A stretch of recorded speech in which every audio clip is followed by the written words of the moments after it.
live from the Potawatomi Sportsbook studios in Milwaukee. Alongside Josh DiMaggio, here's Ben Brust. It is the weekly wager from Potawatomi Casino Hotel's amazing sportsbook. I'm Ben Brust alongside Josh DiMaggio. And a lot to get into today as we were off last week. But we do have overall records. And Josh, you are crawling your way back in for the pride that you were looking for. We have opposite records, 20-14 for myself, 14-20 for you. Feeling better? Trimming this down to only 6 games back feels what were you, like 9, 10? It was a lot, and we hadn't picked a lot. Yes.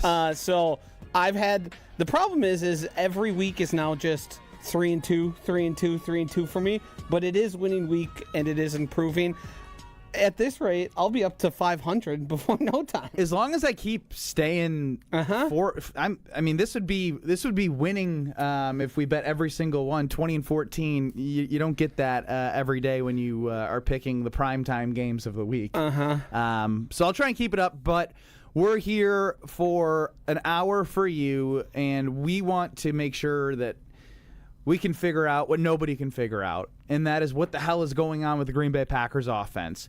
We'll start it off with the, hey, great job defense. Like, honestly, great job, great takeaway, way to hold the line. They weren't overly impressive, but you did what you needed to be. You did what you needed to do. Any other props you want to give quickly? Seeing a punch-out finally happen and seeing that was an emphasis, that was impressive. I think also Carrington Valentine was graded out as the best player on the defense, which a defense that has a lot of first-round picks and a lot of stars, they've tried to not play Carrington Valentine. All he does is himself have to be on the field. Yes, he's much like Rasheed Walker, where they want someone else to play that spot, and he keeps just showing up and playing the best out of all of them. So I've been impressed with him. The defense is great. Jeff Hafley has been great. We'll get to Jeff Hafley a little bit later in the program. But everything we need to talk about and spend the majority of our time on revolves around Matt LaFleur and the offense. You know, I feel like we've been talking about this, specifically you and I. Yes. And we do shows with different people throughout the week who have different opinions. For me, Kyle Wallace is a Packer backer, and they will do no wrong. Today is already turning the page from what he called not a bad loss for the Green Bay Packers. He's already positive again? Already positive. I'm going to tell you how I feel. And so I'm just prefacing that with, I'm okay to play that game, but I'm going to poke holes in every argument that you have, and so did everyone on the Carbless Talking text line. I'm glad you mentioned that, because your producer, Alex Schroff, and I do a show Monday, Wednesdays, and Fridays right here on YouTube. And he was predicting a win for the Eagles on Monday, and much like you were able to poke holes, I was able to poke holes through his theories and his ideas relatively quickly. Today, I did get him to come over to the side. Yes, because he produces KBN with me, and I felt a little weird energy that he didn't want to speak because he might be put in jeopardy of getting picked at. And he's like, I'm just let Kyle get picked at. Yeah, so I, never to be one to turn down a pat on the back to myself, went through my archives here on Twitter and videos I had posted. I had been critical of Matt LaFleur in the offense dating back to September 26th. Again, October 16th, I had another video where I basically said he's the biggest problem the Packers have had, meaning Matt LaFleur. And I think that take and that opinion has been proven right increasingly every single week as the Packers offense continues to just flounder. And I know there's a lot of context that we need, and we can spend a lot of time on the offensive line. Offensive line, injury to Tucker Kraft, Jaden Reed goes down, a lot of different things. But this is the NFL, and I think every head coach and every player will tell you there's no excuses. And every team has injuries, and you have to get past those things, and sometimes the guys you employ to play positions aren't playing as good as they should. We've known now since week 1 the offensive line isn't that good. Jaden Reed's been out for a long time. The only new addition to anything out of the norm was Tucker Kraft, who is incredible and was an all-pro. But for the game plan to be, let's just run it a million times against a team who will happily let us run the ball this many times, is, to me, dereliction of duty. It's embarrassing. it was one of the most disappointing games I've seen and the most disappointing offensive game plans since Mike McCarthy got fired in Green Bay. So there's a lot of things that come with that. The first thing I want to ask you, you're the film guy as well. So a lot of people point out how when the Packers see the too high safety, it's telling you have a lighter box and you have a better opportunity to have success rate with the running game. Their success rate is not there. They're 20th in rushing in the NFL this season. What sort of things beyond the bubble screens, the sideline to sideline, or the deep pass to Christian Watson with a bad offensive line can they do to mitigate all of those things I just mentioned? Yeah, so I want to first go back to, you mentioned the too high safety thing. This all started against the Cleveland Browns. Jim Schwartz, who is the defensive coordinator of the Cleveland Browns, he's typically a one safety guy. He doesn't play the too high shell thing. In the game against the Packers, he went into it thinking, I think if I show too high, I'm going to get them to run the ball more than they should. They're going to see it, they're going to can to it, or they're going to make more play calls because they have... Can they get a new call? I'm so sick of hearing can. It's always the second can, because yeah. To go to the check. And we're getting a little technical here, but the reason the Packers call so many run plays and can to so many run plays is with two high safeties, they have a man advantage in the box. Their front seven against our front seven. And the reason they do that is because they think, well, we should be able to block these guys up because we have an advantage. We have one extra player for the amount of players they have there. The problem is you could have 10 Green Bay Packers against 7, and they're not going to win enough for it to be effective. And what has happened since then is every team took that advice and says, if we go too high, we are going to get Matt LaFleur and Jordan Love, it's really Matt LaFleur because he's dictated this by him, to run more than they should. And the reason they want teams to run is because the run has been ineffective. On Monday night, the Green Bay Packers averaged 3.5 yards per carry. That mark would be the worst in the league. And Matt LaFleur had the nerve to go in front of the press conference after the game and said, I thought we ran the ball effectively. Yeah, you did. No, you didn't. Yeah, and I think what's the most frustrating for me is... Obviously, there were statistics about the Eagles and Sirianni off of a bye. Yes. They were 4-0 off of a bye. And then you saw the Carolina Panthers execute it. Now, the Packers did move the ball and get in the red zone and turned it over. But it was still we're going to make them dink and dunk and make everything short, keep everything in front of us. And the Eagles are much better than the Panthers and were able to execute it at an even higher level with...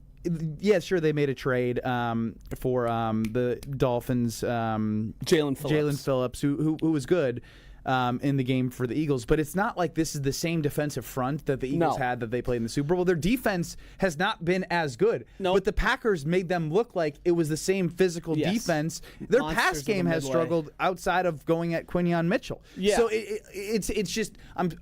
I don't know how everyone can sit here and see the results from what Matt LaFleur is doing, jamming runs on first and second down every chance he can, and expect that his team's going to execute, and then say that they were effective in the run game when clearly you put 7 points on the board and you played right into the plan. And even today, this snarky, I'm not giving up play calls, ha ha ha. Like, can you give me hey, what we've been doing hasn't been working, and that's on me. And I'm going to figure out a way to make sure with the talent that we have that everyone's going to be successful, and we're going to fix this. But instead, it's like, it's kind of like I'm the smartest guy in the room vibe right now, and that doesn't give me confidence heading into whoever they play, because we've done this all year of these two teams that they play, chalk it up as a win. There's no more chalking games up as a win until they change their behaviors.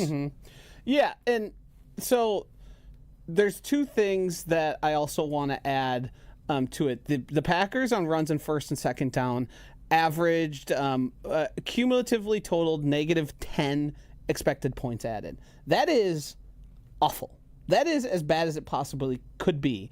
And also, the 4th and 1 call, which should have been called a timeout, something should have happened there. That specific play in that specific situation on 3rd and short or 4th and short, the Packers had run that like 5 or 6 times exactly. And the reason they ran it is the same reason I pointed to earlier, because we have the man advantage. We should be able to block it up. Well, you can't. And the reason the dink and dunk offense had worked previously is because Tucker Kraft ability to create yards after the catch was so big. He quadrupled the next highest Packer in terms of yards after catch to the season. Now, we obviously know Romeo Doubs ain't going anywhere after he catches the ball. Not a bit. And Christian Washington, oftentimes, he's capable. I think but oftentimes he's making like a leaping grab that, it's not going that way. Matthew Golden he's also shown in his tenure that he can be more than that. He could take a slant and take it to the house. So basically what the Packers did was they lost Tucker Kraft, who basically single-handedly took over the game against the... He patched up the wounds, and the wounds became unpatched and unraveled. Yes. The blood was dripping in front of us. Reinforcements aren't really coming all that soon.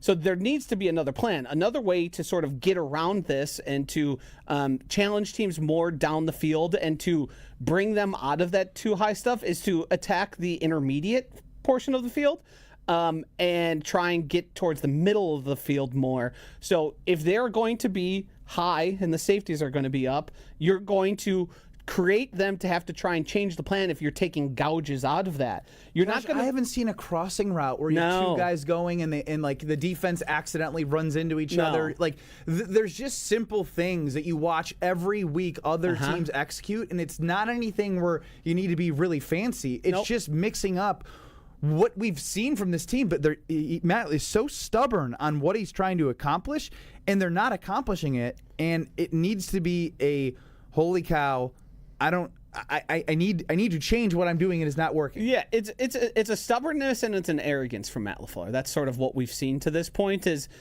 he thinks his approach is the best approach for the Packers. It's hyper conservative. It takes care of the ball. I mean, he had the nerve to say to in their pre-production meeting, which then gets translated to us, to Buck and Aikman, that we wanted to muck this game up. Muck the game up. You're playing into the hands of the Eagles. They are the muck it up team, and that's where they want to. They run the tush push. They will happily get 1 yard. And I would say the difference between the Eagles and the Packers it is yes, did the Eagles score more points the last 3 weeks prior to the Packers? Absolutely. But even when you watch them in the playoffs, they just try and control the game because they know Hurts made a mistake. We saw that. But for the majority, 15 touchdowns to 1 interception heading into the game. He doesn't turn it over. He takes what's given to them. They have built a brand of physical football that you are literally playing into their hands. It would be like, I'll use this as someone who played for the Wisconsin Badgers under Bo Ryan. That would be like for us saying, we're playing Iowa, who wants to score 80 points a game. Let's go try and go neck and neck 80 points a game and do something we are not better at them at. Right.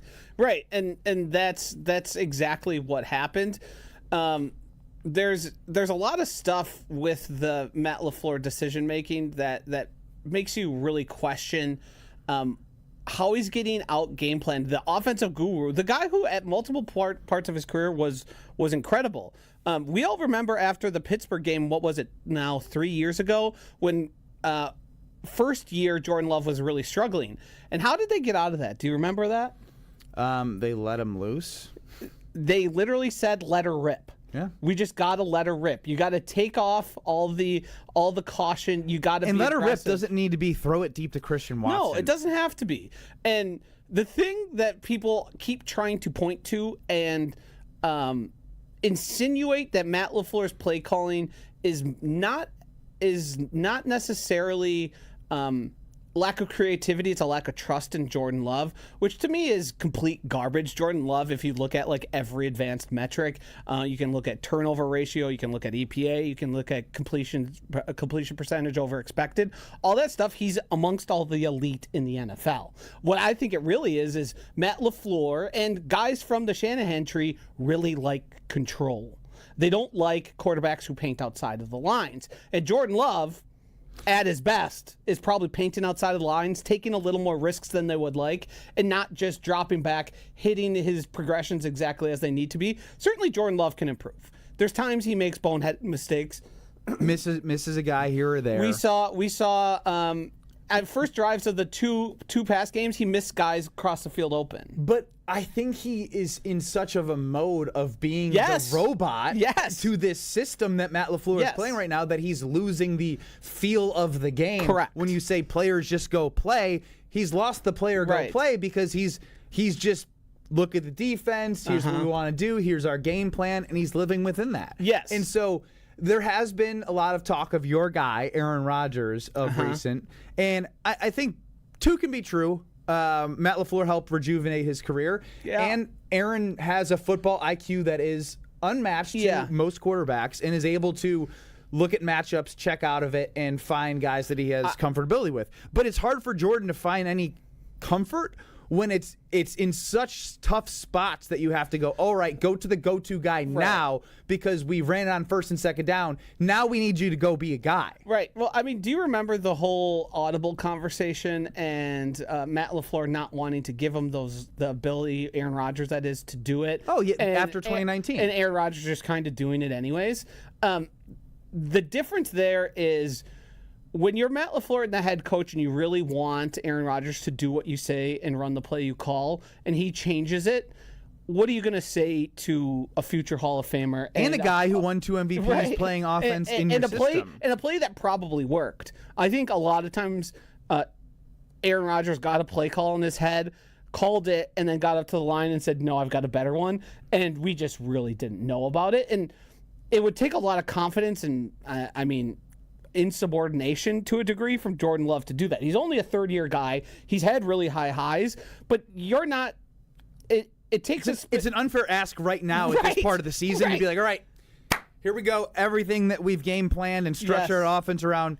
I know better. Yeah, you just do what you want up there. Right. And part of this is now that Matt LaFleur needs to be building a script that is more advantageous to getting his quarterback in rhythm and not trying to get the run blocking and establishing the run in the first part of the script in his vision. The Packers' most effective attack is and has been to air the ball out, go heavy passing, go heavy pass over expected rates. So in situations on first and second down, when it is more likely than not that you're going to run, hey, guess what? Maybe we throw it. Maybe on a 2nd and 7, instead of running 75% of the plays as run plays, we try and saw pass that it. stat. Crazy, absolutely.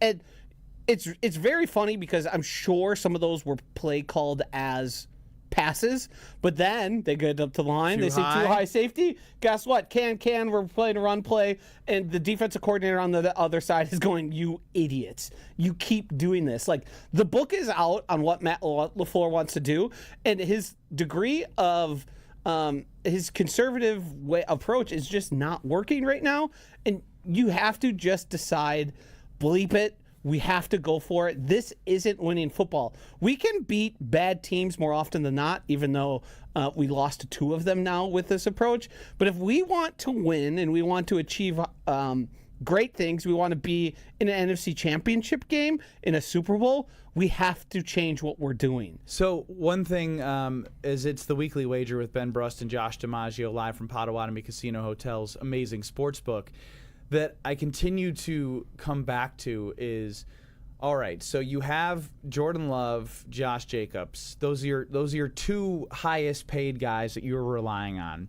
Without Tucker Kraft now, can you build a successful script with the pass catchers that you have and that you rely on a weekly basis with the injury to Jaden Reed and the limitations of Romeo Dobbs, and Wicks is a great route runner, but he's not. I thought he had a great game. He did. Other than that key drop, he was the one who created the separation and made the plays when they were up tempo. Right. Through the only reason why they were is everyone's like, I heard Aikman. He's like, oh, they're going up tempo. Well, yeah, they're late in the game. Right. They're down. They need to. There's one thing I want to say, because you mentioned Tucker Kraft being out and like Luke Musgrave, the fact that there wasn't play calls in those first 2 drives for Luke Musgrave to get open and to get a little confidence. I mean, the guy had injuries. The guy then got benched because Tucker Kraft became an all-pro level player. Luke Musgrave could still be fine. Yeah. He could still be a useful and a guy that The one time he got the ball was at like a 3rd and 9 where he caught it behind the line and had to go get 9 yards after the catch, which, again, he's not Tucker Kraft. He's not that guy. Yeah, so, like, there was nothing for him to stretch the seam, to get him in a rhythm, to get him back, to get some confidence, and that to me was just so embarrassing. The game plan needs to be, and the plan needs to be, we need to be multiple and we need to be unpredictable.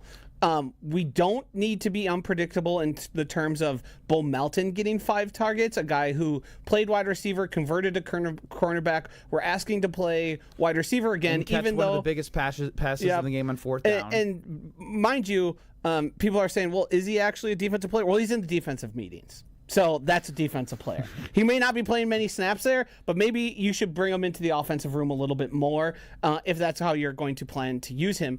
I think you need to sort of find a rhythm for Jordan Love that isn't just bubble screens and quick routes. Like, let's run some slants. Let's run some crossers. Hey, here's an idea. And Gabe Neitzel laughed at me for this, but it's a very simple truth. Chris Brooks is the best pass-catching back they have, and he's also the best pass-blocking guy they have. He does block his butt So off. guess what? When we are in a situation where we know we want to pass, why don't we put Chris Brooks on the field and add a 6th blocker? You know what's funny, Josh, is from the predictability standpoint. This is a couple more things on the Matt LaFleur play calling. I could go for days on predictability this. right now. One thing that I saw, especially on 2nd down, was we had already talked about how when there's too high, they check and can to their second play, which is, their run play.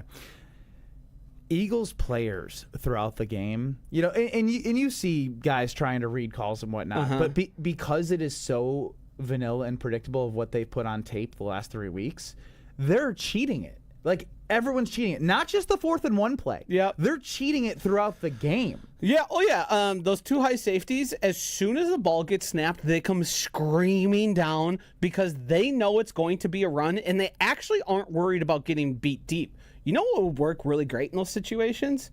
A 2nd and 7 play action? Calling a play action there and having a guy like Christian Watson who can run past his guy and then run. It's not easy for a safety to start forward, stop, and then catch up with a guy like that. That would be a perfect spot for some of those, and it seems like Matt LaFleur never saw it. I gotta find my phone. I gotta find my phone because you'll laugh at this. A note that I had made during the game was so perfect for this conversation. Matt's obsession with running the football. Writing this early is going to set something up, hopefully, question mark. Yeah. So, like, literally, Matt's obsession with running the football, I'm writing this early, is it going to set something up, question mark. Did it set something up?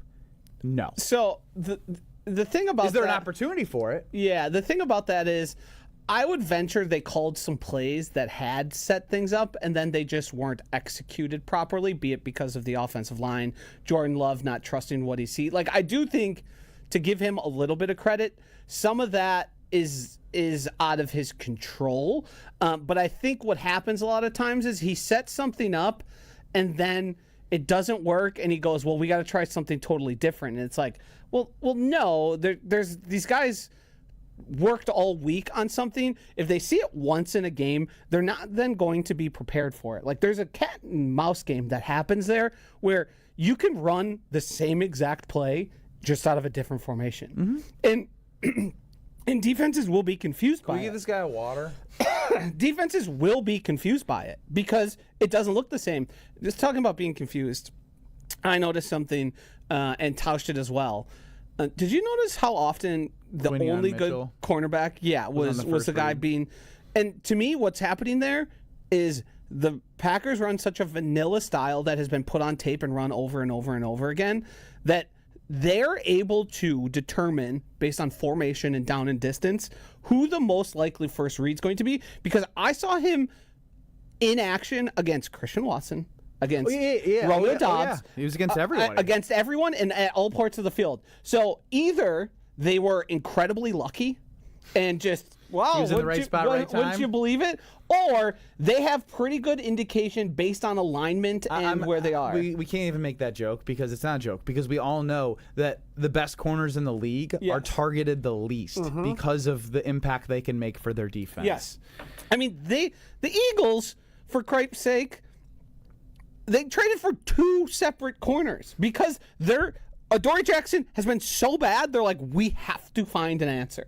And we barely targeted Adoree Jackson. And okay. I think we ready to move on. I think we got to move on there.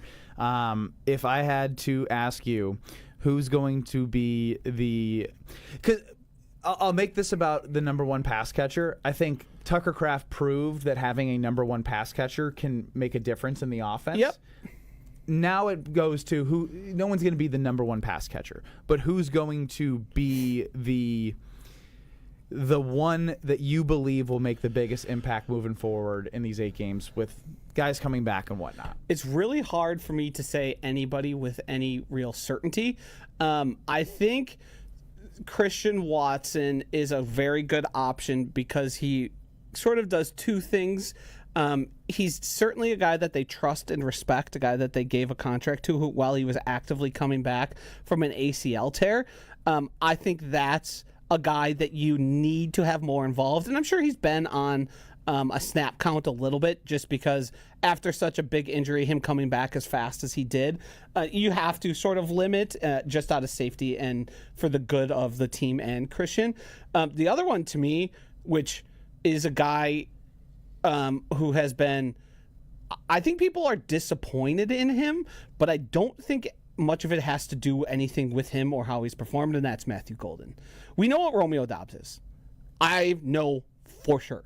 I've seen enough Romeo Doubs. I think a lot of people know what he is. And he's a fine 3rd option. Probably one of the better in all the NFL in terms of a 3rd option. But he's limited. He's not explosive. He's always catching the ball in a crowd because he can't be anything other than in a crowd. And with Matthew Golden, you have elite speed. He ran a 4.29. You can dispute if he actually ran that in the time as well. Whatever it is, he has 4.3 speed, and it's difference making.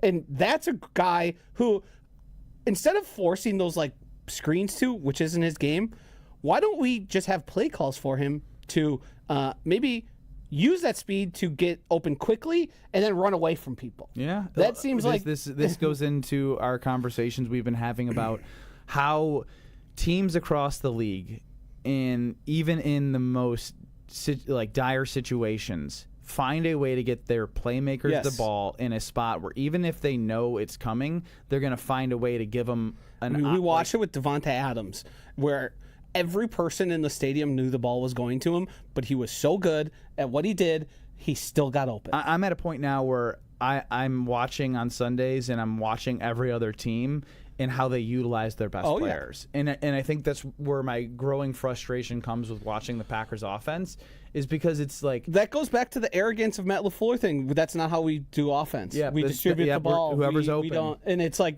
well, no, because Romeo Doubs gets way too many targets for a guy that's never that open. So clearly there's something going on here where he's getting the first read and he's getting plays called for him because he has an inordinate amount of targets for a guy who's never getting that much separation. I would say at this point it's tough because it's Jaden Reed when he comes back, but when he comes back, how effective can somebody be with 2 surgeries, and how much can you rely on? What's that? he going to look like, and how long is it going to take? It's got to be Christian Watson. He's been cleared. He's growing that confidence on stepping on the field. Obviously, with any player, the first year of an ACL is gaining trust with that knee. But I don't know who else to say, Josh. I really don't. I can't say Romeo Doubs. Nope. I can't say Tay Wicks, even though he had a great game. He's not someone to be like, yes, he's the one that can be a difference-making playmaker. The thing holding him back, and it's not just him not getting targeted. It seems to probably be his inconsistent play, which is not uncommon for talented guys like that. I just looked down and realized we've spent thus far a half hour on Matt LaFleur in the office. Yeah, I tried transitioning. We'll have to cut this into 2. So here's what I want to do right now. I don't know about you, but I kind of want to look at some of these matchups, and I know we have some picks that we do at the end here. But I want to look at the NFC and talk about those teams that are ahead of the Packers and who they have, and like when we talk about those teams, how do we talk about them in comparison to how we talk about the Green Bay Packers? So right here at the Potawatomi Sportsbook website, you can click on the sportsbook and you go right to it. First team that I see that's in the conversation, a lot of late games for these teams, Bills and Buccaneers. The Buccaneers are a team that are ahead of the Packers right now, but they're probably the one that I see most comparable to being flawed. But again, this is a team where they have a quarterback that they trust to make plays. They're going to get a playmaker in Bucky Irving back soon. Emeka Egbuka, even against the New England Patriots, who Christian Gonzalez is a shutdown corner, when he was on him, he wasn't as good, but they still found ways to get him the football in different ways. And that's my frustration of just talking about another team right there. Yeah, I view the Buccaneers as probably the most flawed team. The thing they have going for them is they're going to win their division, and that's going to make straight them, NFC South. Yep. So that's going to make them one of the teams that you're sort of competing with, but I think they're closer to a one-and-done team in the playoffs than they are like a team we should actually worry about in terms of true contention. I can make an argument that this is the best game of the weekend. It's the Rams Seahawks. Yeah. Matthew Stafford is playing at an unbelievable level. Yeah. They still are able to get push in Kyren Williams and Blake Corum, setting up things for Devontae Adams, Puka Nacua, and Matthew Stafford's making plays. Plus, that defense gets pressure. So they have the defense, and they have the same style of play in terms of the tree of the Shanahan with Matt LaFleur, with Sean McVay, and they are rolling. I think the Rams are the best team in football right now. I think they have a really good chance to make a Super Bowl. It's just, will Matthew Stafford hold up over the course of 17 games? And so far, he's looked great. So far, I think he's been probably MVP level good. Devontae Adams added such a wrinkle to their team that I think has absolutely been what's caused them on offense to be so good. You have your possession guy that's going to get you yards in Puka, who can still make plays in the end zone.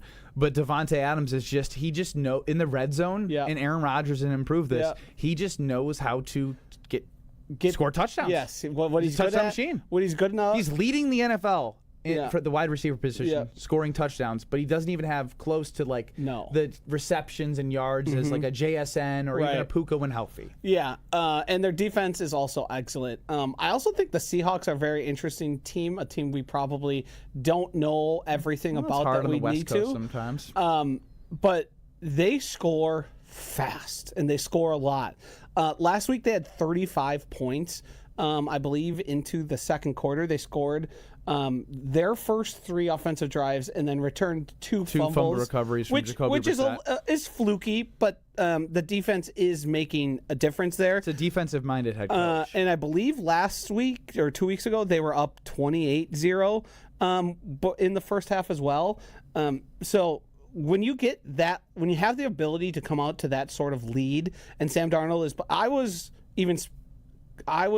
even after his time with the Vikings, I was skeptical, still suspicious, and he throws dots. He's been great. And JSN Pillslings, one would say. Yeah, and JSN is just the one of the best wide receivers. I don't know if we should keep doing this because it kind of makes me sad talking about how then you go to the Lions and the Eagles, and we don't have to talk about the Eagles much. You got to see them firsthand, but the Lions are in a spot where they're still doing the thing that they do when they can run up the score and pound a team that's worse than them, and they're more physical. They will, but the skill is undeniable from a Jahmyr Gibbs, David Montgomery, to Laporta as a Tucker Kraft type tight end, great blocker, great receiver, to Amon-Ra, who can create separation better than just about anybody in the league, to Jameson Williams, who can go a game having 1 catch and then 6 catches, 75 yards and a touchdown like he had this week. Yeah, I think the Lions aren't as good as they were last year. I think a lot of that has to do with the defense, and a lot of that has to do with the play caller, which now Dan Campbell is calling the plays.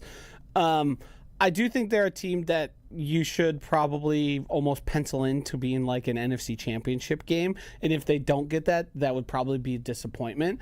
I don't view them as scary as I did last year. I just think things haven't gone the way they had anticipated, and the brain drain there has had an effect. They are, though, as Dan Campbell now takes over play calling, they're going to run it up. So if you have a bad day against them, be it you're the Eagles, the Packers, whoever it is, even if you are a decent team, and they smell blood in the water, they're going to embarrass you. That is their goal. They want to make it as embarrassing as possible on their way to victory. I'm not really worried at all about the Bears in terms of actually being like a playoff team and a team that makes noise. No, I mean they have a soft schedule, and credit to them, they've won football games. They're not good. They give up a ton of points. Yeah. Caleb Williams is one of those. It's almost like he's playing on like he's having a Kevin Love on the Timberwolves type season, like where he can put up these numbers, he can run for long runs because they're always chasing or they always have the football, and they're always they're not a football team that scares you. Could they in the future? Maybe this year isn't the year, but I guess props to them for at least winning football games. It's probably enough of this conversation because it pains me to just talk about how other teams are executing and what they have and how they utilize it in a way where even just you mentioned Seattle, JSN, it's like the Devontae Adams of the Packers. You know he's getting the football, but you still can't stop it. And you have some of that with the Packers, and Matt LaFleur is stubborn, as I'm using, and you are using more of an arrogant term in with his decision making and play calling, and not letting this offense on a second down throw the football to make third and shorts. And they have been a great football team this year on third down. Not the case against the Eagles, but I wouldn't say that's a good strategy that I'd want to be a part of, is consistently putting yourself in third downs when a lot of these great teams are finding ways to get first downs when they get to second and third. They either have the run game actually going and they say, we know we can get a first down, or we can now open up the field a little bit and use our talents. 2 weeks ago, the broadcast said Matt LaFleur said he hated third downs. Well, he plays for third down every single drive. So I don't know what the hell that means and why he would say something like that. It's almost like he wants to be a guy that he knows he isn't. That to me, I mean, Mina Kimes on NFL Live yesterday said, like, stop playing for third down because, you've been good at it, but not a strategy. Really great offenses get first downs on first and second down. Grab some water, Josh DiMaggio. For real, you deserve it. You deserve a water. As we're hanging out at Potawatomi Sportsbook, this is the weekly wager, and I know we haven't talked as much about the wagers that are going on. No. As you look at the clock, because you're my clock guy, where are we at, Josh? We are at 40 after, so we've got about 6-7 minutes here to get our picks in and have some meaningful discussion there. All right, well, let's do that because this needed to be about Matt LaFleur. It just had to, because we both have strong thoughts and opinions on that. We have updated the standings for our overall records. We're going to get into some picks here. One game, which I don't know why you chose. It makes me want to barf having to pick it. I am 20-14 against the spread. Josh is 14-20, making a comeback here. Let's start with New York, New England. New York Jets plus 13 in Foxborough Thursday night tomorrow. Yeah, I picked this one basically because it's the game that all of us who are interested in gambling or the NFL will watch it, even though we don't want to. Correct. It will be on. The NFL has proven that time and time again. You could put out even worse quality. The good thing is Drake May is a lot of fun to watch. Travion Henderson is becoming a very fun guy, and they have a good defense and some good players on defense. Yeah, their interior is no joke. Here's the thing. The Jets are like one of the worst rush defenses in all the NFL. When Quentin Williams isn't on the field, well, guess what? He's not on the team anymore. And I think Justin Fields, until they had that Breece Hall long screen pass, he had 11 yards. I was going to say, he ended up with 50. And 41 of them came from one pass, which was a screen pass. I think he's going to be starting again in this game, and he has just been nothing. The thing with, like, Drake May, I think, should be top 3 for MVP if he's not. I think he has a really good chance to win it. This team's been impressive. 13's a lot of points, but I'm going Patriots. This is your way of saying you're laying the points. Yeah. I know it's a big spread, but the Jets, I mean, it's a big spread for a Thursday night football game on a short week. They sold everything. I'm laying the points too. Yeah. I think the Patriots interior is going to be able, Vrabel's a smart enough coach to know how limited Justin Fields is and what he has to do, and that's sort of the opposite of what we've seen from the Green Bay Packers. It's make him throw the football, make him make plays, stack the box, put a spy on him. I'm going to lay the Patriots minus 13 at home on Thursday night, even though I feel yucky about it. We'll save the Packers for last. Chiefs minus 4 at the Broncos. What do you got? I'm a Chiefs guy, a long avowed Chiefs guy. I kind of like the Broncos plus the 4. You're becoming a Chiefs fraud. Even though I think they end up winning this, but I think it's ugly and close, and it's coming down to a field goal. I mean, Bo Nix has been horrific. This would be a game I typically would take the Broncos because of their defense, because of the divisional matchup. But at this point, I actually think I'm going to go Chiefs because based off the way that Bo Nix played last week on Thursday Night Football, I know it was Thursday night, Spagnuolo will make Bo Nix feel like a rookie quarterback again, and I'm going to go with the Spagnuolo effect against Bo Nix turning it over. Yeah, I mean, the thing about Bo Nix is, though, he'll week by week, he'll look like a guy who probably doesn't deserve to be starting. And then the next week, he'll look perfectly fine. And it's really hard to figure out when that's going to happen, if it's against good defenses or not. I just think... this is like my Flores versus Caleb Williams. Yeah. Also, the Broncos are the quietest 8-2 team. Quietest. Nobody talks about them. Nobody talks about them. That's a really good record. It's a really good record. They're going to make the playoffs. Yes. They could win this division. And this is obviously a huge game that would separate them and just make it between them and the Chargers. But I will go with the Chiefs here, minus 4 on the road. Lions plus 2.5 in Philly. Give me the Lions all day. I like the Lions too. I think the Eagles have issues. A.J. Brown said, if you own me in fantasy, drop me. That doesn't seem like a guy who's so happy about his role. And they've done this before. But they've also... But when this happened, they actually imploded. Yes. They won't implode because they're a Super Bowl caliber team and they won it last year, but I don't trust them at all. They're good. Dan Campbell's aggressive. That offense just doesn't seem right. Saquon doesn't seem right. Their offensive line doesn't seem right.